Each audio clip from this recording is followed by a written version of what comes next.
விவிஸ் கிச்சனுக்கு நான் உங்களை வரவேற்கிறேன். இன்றைக்கி நம்ம ஒரிஜினல் கேசரி எப்படி செய்கிறதுன்னு பார்க்க போகிறோம். வாங்க வீடியோக்குள்ளே போகலாம். தேவையான பொருட்கள் என்னென்னு பார்த்துலாம் வாங்க. உங்களுக்கு ஈஸியாக மெஷர்மெண்ட்ஸ் ஞாபகம் வச்சுக்கிறதுக்காக நான் இப்போது 1, 2, 3 பற்றி சொல்ல போகிறேன். 1 அப்படின்றது 1 கப் ரவை, 1 கப் நெய். 2ன்றது 2 கப் சுகர். 3ன்றது 3 cup water. அப்புறம் ஒரு கைப்பிடி பாதாம் துருவி எடுத்துக்கணும். ஒரு கைப்பிடி முந்திரி, நீங்கள் உடைச்சும் எடுத்துக்கலாம், இல்லை முழுசாகவும் எடுத்துக்கலாம். நான் இன்றைக்கி முழுசாக தான் எடுத்துருக்கிறேன். இப்போ 1 கப் நான் நெய் சொன்னேன் இல்லைங்களா, அதில் கொஞ்சமாக ஒரு 2 டேபிள் ஸ்பூன் மட்டும் முதல்ல வானலில் விட்டு, அது நல்லா ஹீட் ஆனதுக்கப்புறம் நம்ம இந்த முந்திரி அப்புறம் துருவின பாதாம் ரெண்டுத்தையும் பொன்னிறமாக வறுத்து எடுத்துக்கணும். அப்புறம் அதில் மீதி இருக்கிற நெய் இருக்கு இல்லைங்களா, அதுலேயே நம்ம அந்த 1 கப் ரவையை சேர்த்து காந்தாமல் அடிப்பிடிக்காமல் வறுக்கணும். இப்போ நான் 2 கப் சுகர் சொன்னேன் இல்லைங்களா, இது கொஞ்சம் நல்ல சுகர் சாப்பிட்றவங்களுக்கு அது கரெக்டான சுகராக இருக்கும்.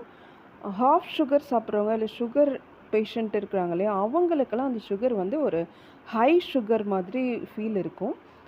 ஒருவேளை உங்கள் வீட்டில் நீங்கள் இனிப்பு கம்மியாக சாப்பிட்றவங்களா இருந்தால் 2 கப்பை 1.5 கப்போ இல்லை 1 கப்புன்னு குறைச்சிக்கோங்க. ஒரு தடவை செஞ்சு பார்த்துட்டு அப்புறம் நீங்கள் உங்கள் டேஸ்ட்டுக்கு ஏற்ற மாதிரி ஆல்டர் பண்ணிக்கோங்க. ஓகேவா? இப்போது நான் நம்ம 1 கப் ரவை எடுத்தோம் இல்லையா, அதை அந்த மிச்சம் இருந்த நெய்யில் நல்லா வறுத்துட்டு இப்போது கேசரிக்கு தேவையான வெந்நீர் சொன்னோம் இல்லையா, 3 கப் நான் வெந்நீர் சொன்னேன். அந்த 3 கப் வெந்நீர் சூடு பண்ணிகிட்ருக்கேன். இதில் ஒரு பிஞ்சு சால்ட்டு சேர்த்துக்கோங்க. எப்பயுமே நம்ம எந்த ஸ்வீட் ரெசிபி செஞ்சாலும் சால்ட்டு சேர்த்துக்குவோம் இல்லைங்களா. ஒரு பிஞ்சு சால்ட்டு ப்ளஸ் ஒரு பிஞ்ச் ஆஃப் ஷாஃப்ரான், கேசர் இருக்குது இல்லைங்களா, குங்குமப்பூ, அந்த குங்குமப்பூ சேர்த்துக்கோங்க. இப்போ தெரியுதா நான் ஏன் உங்களுக்கு ஒரிஜினல் கேசரின்னு இதுக்கு பேர் வச்சுருக்கேன்னு? நான் எந்த கலருமே இதில் ஆட் பண்ண போகிறதில்ல, ஃபுட் கலரை. இந்த கேசர், இந்த குங்குமப்பூவோட கலர் யூஸ் பண்ணி மட்டும்தான் கேசரி செய்ய போகிறேன்.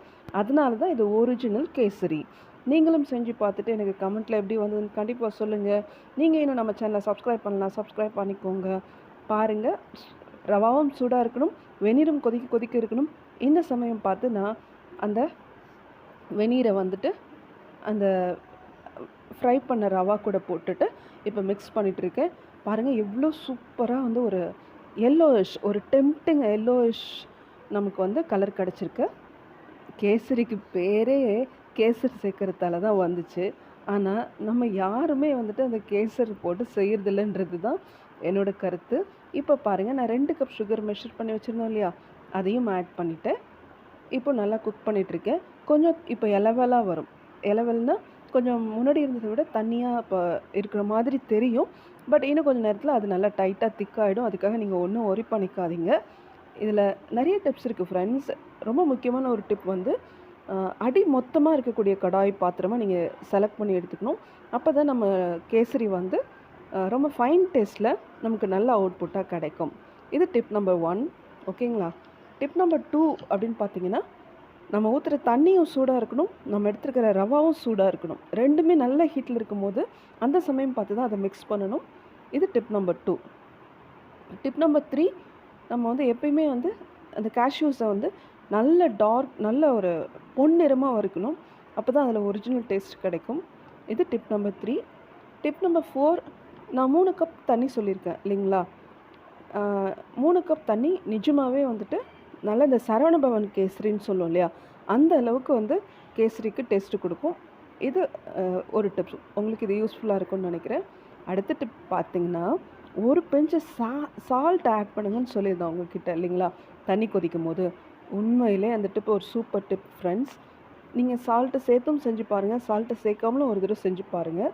ஆனால் சால்ட்டு சேர்த்தது தான் வேறு லெவல் டேஸ்ட்டில் வரும். ஓகேங்களா? கண்டிப்பாக ட்ரை பண்ணிவிட்டு உங்களுக்கு எப்படி எனக்கு கமெண்ட்டில் சொல்லுங்கள்.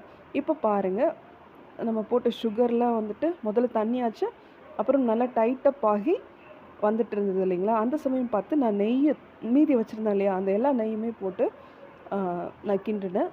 அதுக்கப்புறம் நான் வறுத்து எடுத்து வச்சுருந்தேன் இல்லைங்களா, அந்த முந்திரி பாதாமையும் போட்டுட்டேன். யூஸ்வலாக நம்ம முந்திரி திராட்சை தான் போடுவோம். பட் நான் இன்றைக்கி முந்திரி பாதாம் நான் எங்கள் வீட்டில் ரெகுலராக போடுவேன். நீங்களும் ட்ரை பண்ணி பார்த்துட்டு எனக்கு கமெண்ட்டில் சொல்லுங்கள். தேங்க்ஸ் ஃபார் வாட்சிங். Stay tuned for next useful video.